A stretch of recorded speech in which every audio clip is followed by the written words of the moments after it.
Goeiedag en baie welkom by ons aanlyn byeenkoms vir die week.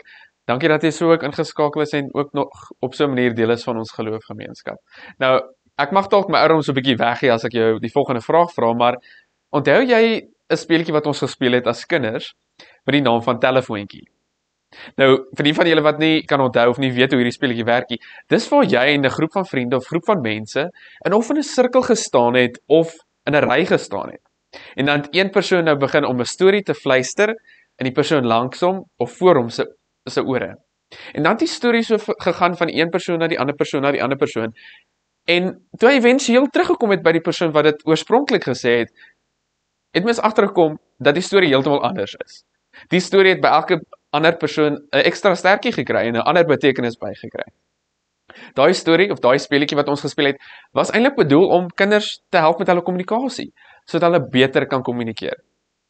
Maar net soos vir daai prinsip van die storie wat aangaan en soos wat dit verby mense gaan kry het verskillende stertjies, net so dink ek, sukkel ons ook deesdae met 'n spesifieke ding wat ons stertjies by ander mense se stories bysit. Nou as jy saam met ons was die laaste paar weke, sal jy weet dat ons besig is met 'n reeks wat gaan oor ons negatiewe woorde wat ons gebruik en ons in ander mense se lewens inplant.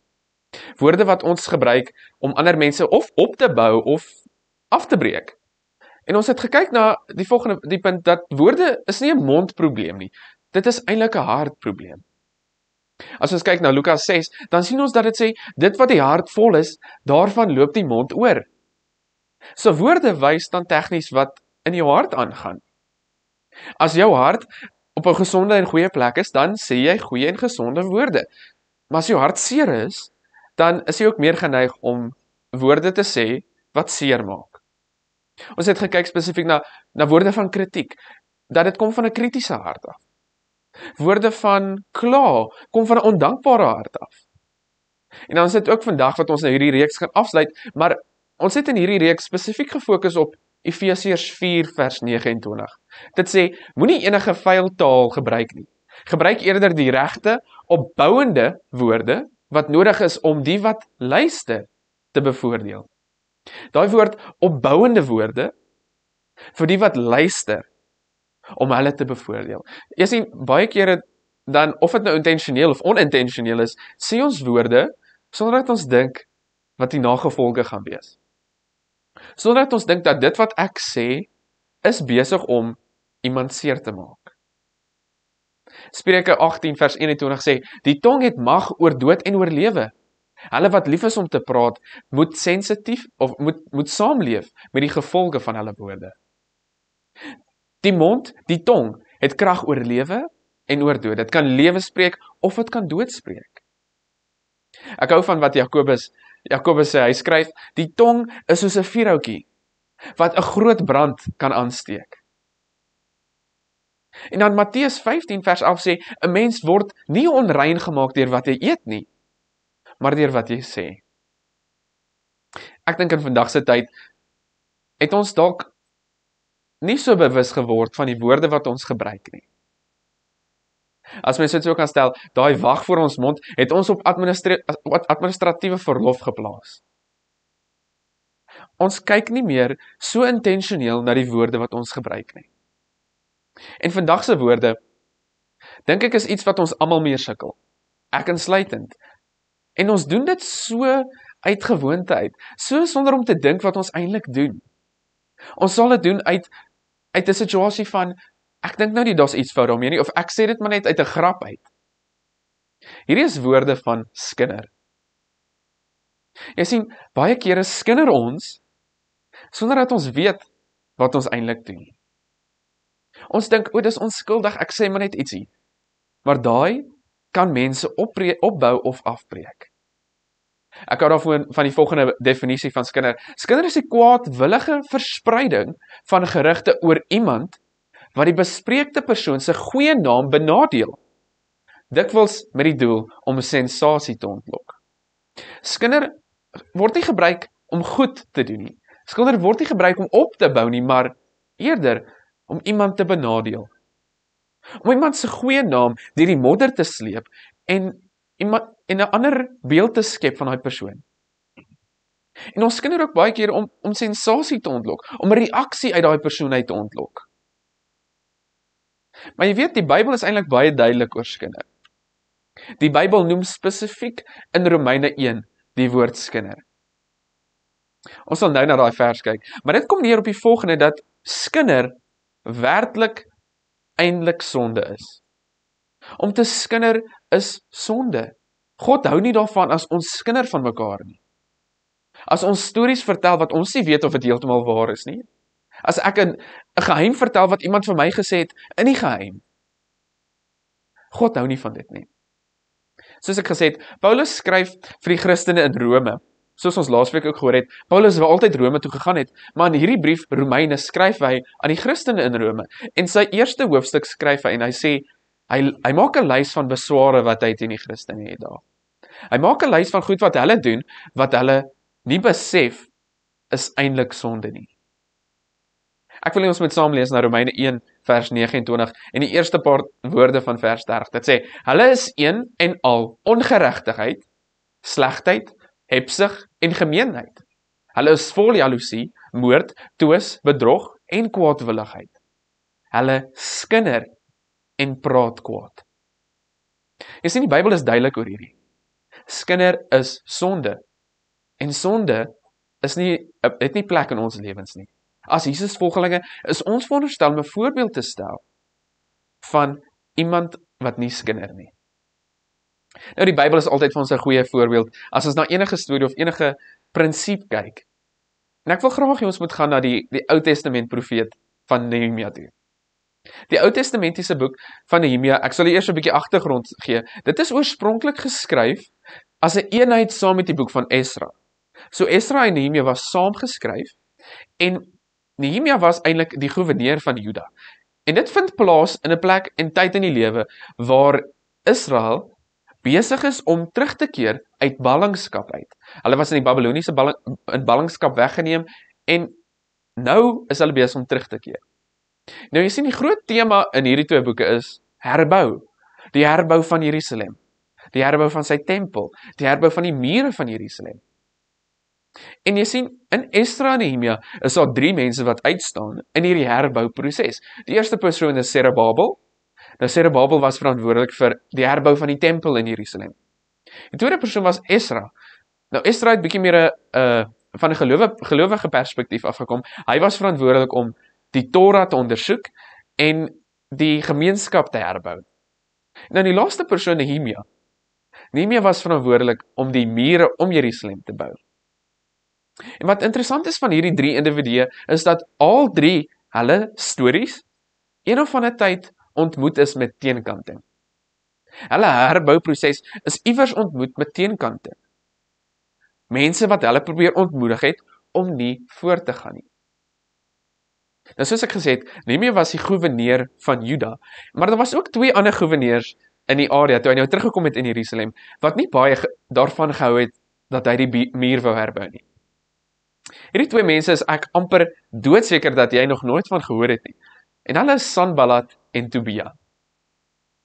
Ons lees van hulle in Nehemia hoofstuk 2, hoofstuk 4 en ook hoofstuk 6. Nou, net om vir jou 'n bietjie agtergrond oor hulle te gee, Sanballat was 'n Samaritaan. Hy was 'n Samaritaanse goewerneur en Tobia was eintlik 'n Ammonitiese goewerneur.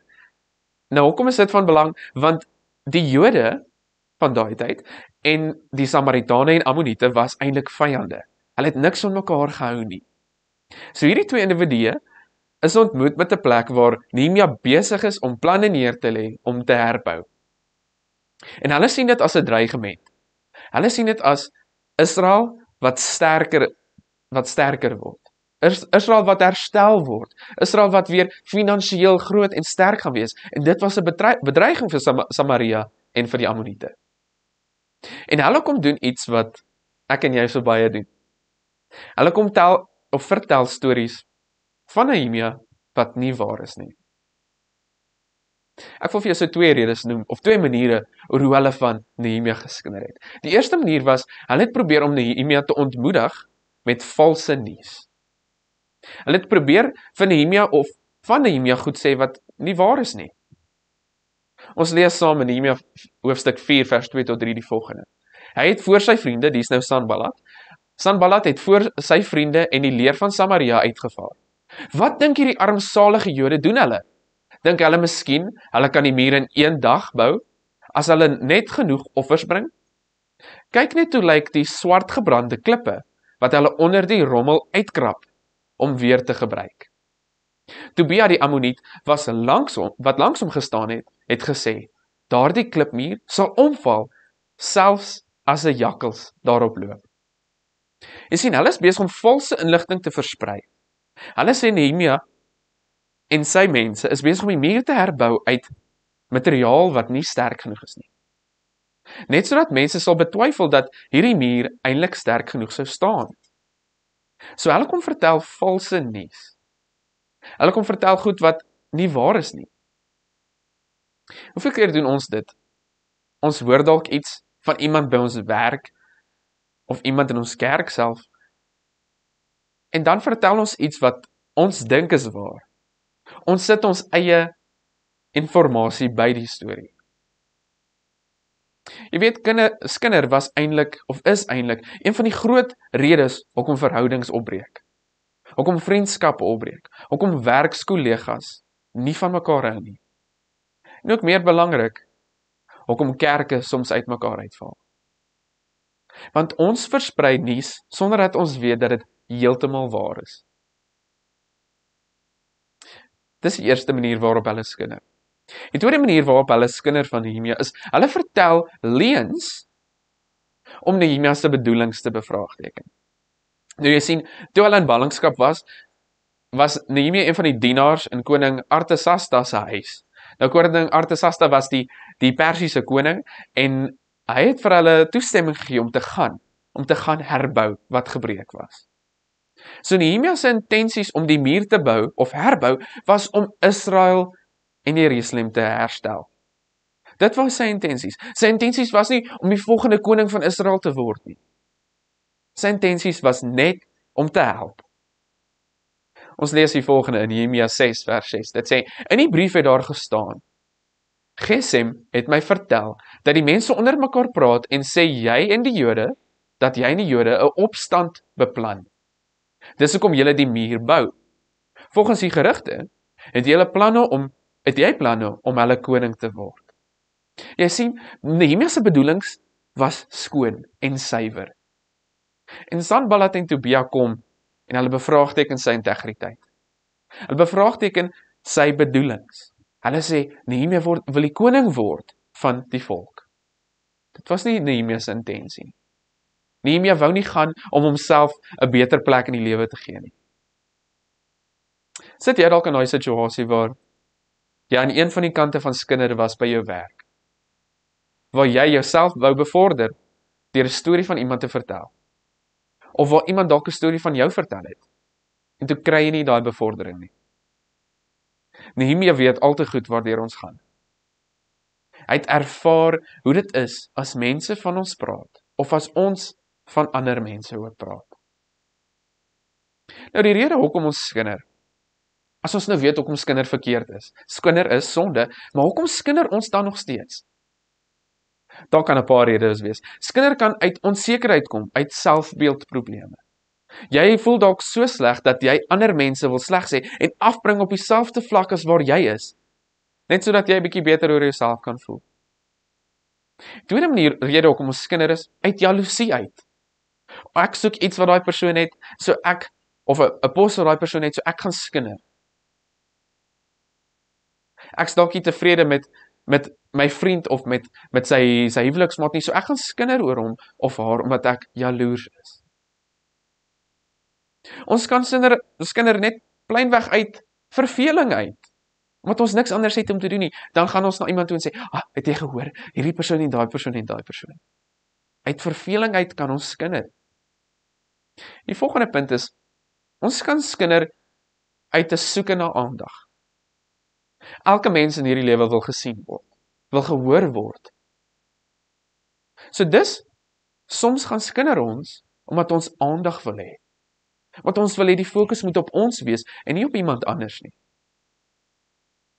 Die volgende punt is 'n punt wat ek dink baie realisties is in almal se lewens, en dit is uit wraak uit. Iemand het dalk iets van jou gesê, of iets teenoor jou gedoen, en nou sê kwaad vir hulle. Nou wil jy wraak gaan neem teen hulle. Dit kan 'n gebrek aan selfbeheersing wees dat ons kinder. Dit kan selfs groepsdruk wees. Dat jy in 'n groep van mense staan, en hulle is besig om 'n storie te vertel van iemand, en jy dink, okay, ek gaan maar insluit by hulle, en begin praat. Jy sien ons woorde, soos ek gesê het in die begin, ons woorde is nie 'n mondprobleem nie, maar 'n hartprobleem. Ons skinder nie uit ons mond uit nie, ons skinder uit ons hart uit. Ons hart is waar die probleem lê. Nou, hoe moet ek reageer? Jy sit dalk vandag hier aan die ander kant van skinder. Jy is dalk benadeel deur iemand in jou lewe wat van jou stories versprei wat nie waar is nie, of nie akkuraat is nie. So hoe moet ek reageer as iemand oor my skinder? Moet ek gaan en kwaad raak vir daai persoon? Moet ek gaan en stories van hulle versprei, of hulle gaan aanvat? Kom ons kyk na die voorbeeld van Nehemia. Ek wil jou vandag aanmoedig om te reageer soos wat Nehemia gereageer het. Nehemia het op 3 maniere gereageer. Die eerste manier is, hy het nie aandag gegee aan wat hulle gesê het nie. Hy het nie toegelaat dat dit wat hulle van hom sê, hom neerkry nie. Hy het geweet wie hy is, hy het geweet wie God hom gemaak het, en hy het berusting daarby gevind. Ons lees in Nehemia 6 vers 3 die volgende. Ek stuur toe boodskappers na hulle toe en sê, ek is besig met 'n groot werk. Ek kan nie kom nie. Hoekom moet die werk stil staan, terwyl ek laat lê om na julle toe te kom? Sanballat en Tobia en die mense rondom hulle wou met Nehemia gesels het en gehoor het, wat gaan aan? Is hierdie stories waar?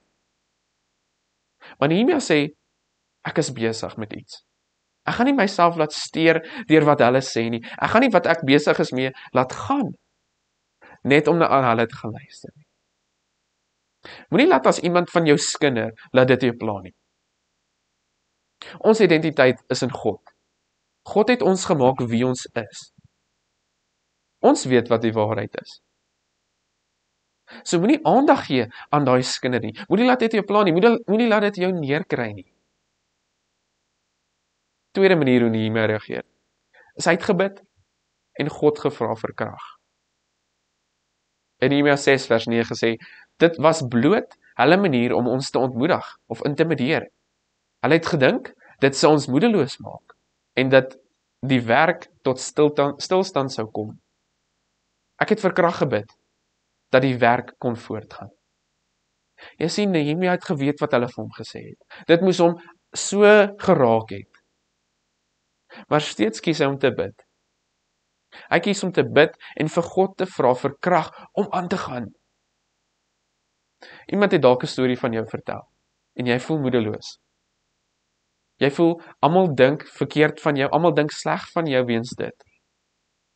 Hoe moet jy reageer? Jy moet bid. Bid en vra vir God vir krag, soos wat Nehemia gedoen het. Want die antwoord tot al ons probleme, of meeste van ons probleme, vind ons in gebed. Die derde punt. Hy het aangehou met sy werk. Nehemia 6 vers 16 sê, 15 tot 16. Op 2 Oktober is die muur uiteindelik voltooi. Dit was net 52 dae vandat hulle begin bou het. Toe die nuus ons vyande bereik en die volke in die omgewing sien wat gebeur het, was hulle uit die veld geslaan. Hulle het besef dat ons God ons met hierdie werk gehelp het. Jy sien, hulle het almal verkeerd kom bewys. Hulle het die stories en die gerugte wat van hulle versprei is, het hulle verkeerd kom bewys. Net so moet ek en jy dit doen. As iemand iets van ons gesê het, is dit ons verantwoordelikheid, niemand anders se verantwoordelikheid, om hulle die verkeerde of die teenoorgestelde te bewys. Laat ons lewens, nie ons woorde nie, maar ons dade, aksie spreek. Laat dit vir mense om ons wys, dat dit wat hulle sê, nie waar is nie. Die baie bekende filosoof, Sokrates, die filosoof wat vir ons baie van ons westerse gedenke en westerse filosofiese goed gegee het, hy het eendag met sy studente gesels, en hy het 'n triple filter toets opgestel, 'n 3voudige filtertoets, en hy het vir sy studente gesê, voordat jy na my toe kom en iets vir my vertel, moet jy jouself 3 vrae afvra. Die eerste vraag is dit waar? Is dit wat ek jou nou gaan vertel 100% die waarheid? Het ek bevestig dat dit waar is? Die tweede vraag was, is dit goeie nuus? Is dit nuus wat sal opbou? Of is dit nuus wat sal afbreek? En die derde vraag is dit nodig vir my om te weet of te vertel wat ek nou het? Wat ek nou wil vertel. Is dit nodig vir my om dit te vertel? Moet hierdie mens dit weet? Gaan dit 'n verskil in hulle lewe maak? As jou antwoord op een van hierdie 3 vrae 'n nee is, dan is dit nie opbouende woorde nie. Dan kan ons dit klassifiseer as skinder. Die volgende keer wat jy van iemand iets wil sê, vra jouself hierdie 3 vrae. Is dit waar? Is dit goeie nuus? Is dit nodig dat ander mense dit weet? Baie kere wil ons ander mense se stories vir hulle vertel. En dan verdraai ons iets. Dis nie nodig dat Pietie weet van Sunny of Jannie se probleme nie. Dalk is jy bekend daarmee as jy in die haarsalon gaan sit. Wat gebeur gewoonlik by 'n haarsalon? Die mense skinder van ander mense. Van hulle man, van hulle vrou, van hulle vriende of van hulle werkskollegas. Hulle skinder uit verveeldheid uit. Gaan vra jouself hierdie 3 vrae voordat jy weer iets van iemand vertel. Is dit waar? Is dit goed? En is dit regtig nodig vir my om dit te vertel? Is dit nodig vir daai persoon om dit te weet? Ek dink nie dit is nie. Ek dink dit is nodig dat ander mense goed moet weet van mekaar as hulle dit nie self met hulle deel nie. In ons reeks oor woorde het ons gekyk na woorde van kritiek. Woorde wat kom van 'n hart wat krities is. Woorde wat kla uit ondankbaarheid uit. En woorde wat skinder uit 'n hart wat nie reg is nie.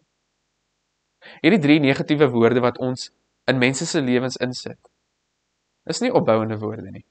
Dis nie soos Efesiërs 4 vers 29 sê, laat dit tot opbou wees vir die mense wat dit hoor nie. Maar soos ek gesê het, woorde is nie 'n mondprobleem nie. Dis 'n hartprobleem. Ek wil jou vandag vra om 'n bietjie introspeksie te doen, refleksie te doen. Beantwoord hierdie volgende vraag. Hoe lyk jou hart? Is jou hart seer? Is jou hart stikkend? As jou hart seer en stikkend is, maak jy ander seer en stikkend. As jou hart seer en stikkend is, gaan praat met iemand wat jou kan help. Maar meer belangrik, vra vir God om jou te help. Laat ons hierdie jaar en die res van ons lewens woorde wat opbou gebruik. Woorde wat mense nie afkraak of afbreek nie, maar woorde wat mense optel uit hulle moeilike situasie. Ons almal sukkel in die lewe en ons het nie nodig om woorde te hoor wat ons afbreek nie. Ons het nodig as Jesus volgeling om mens om ons te help, die wêreld om ons te verander. In die boodskap oor kritiek het ons gevra, hoe is mense se lewens anders nadat hulle met jou gepraat het, of nadat hulle met jou iets te doen gehad het? Jou storie kan 'n storie wees van afbreekende woorde. Of jou storie kan 'n storie wees van opbouende woorde. Laat ons intentioneel sal kies om positiwiteit te spreek. Daar's 'n gesegde wat ek met jou wil laat en dit is, as jy nie iets goeds van iemand kan sê nie, is dit beter om stil te bly. Dis beter om niks te sê nie. Want die tong is soos 'n vuurhoutjie wat 'n groot brand aan kan steek. Kom ons sit en dan bid ons saam. Hemelse Vader, vandag het ons gehoor van woorde van skinder. Ons het 'n Bybelse voorbeeld gekry van iemand wat oor hulle geskinder was. Ek wil vandag kom bid vir mense se harte. Mense se harte wat seer is, wat gebroken is, wat U so bitterlik nodig het. Ek wil kom bid dat U stil staan by elke persoon wat hierdie ding kyk. Dat hulle in hulle harte sal kyk en besef wat daar aangaan. Dat hulle die vrymoedigheid sal neem om as iets fout is of hulle seer het, hulp te soek. Daar's mense wat hulle kan help. Dat hulle sal onthou dat U die geneesheer is. U ons emosionele wonde genees. Vader God, ek wil bid dat U ons sal help om woorde te gebruik wat opbou en nie woorde wat afbreek nie. Woorde wat mense se lewens verander ter goeie en nie vir die slegte nie. Help ons om altyd na ons harte te kyk, voordat ons 'n woord uit ons mond uiter. Dis ons gebed in die naam. Amen.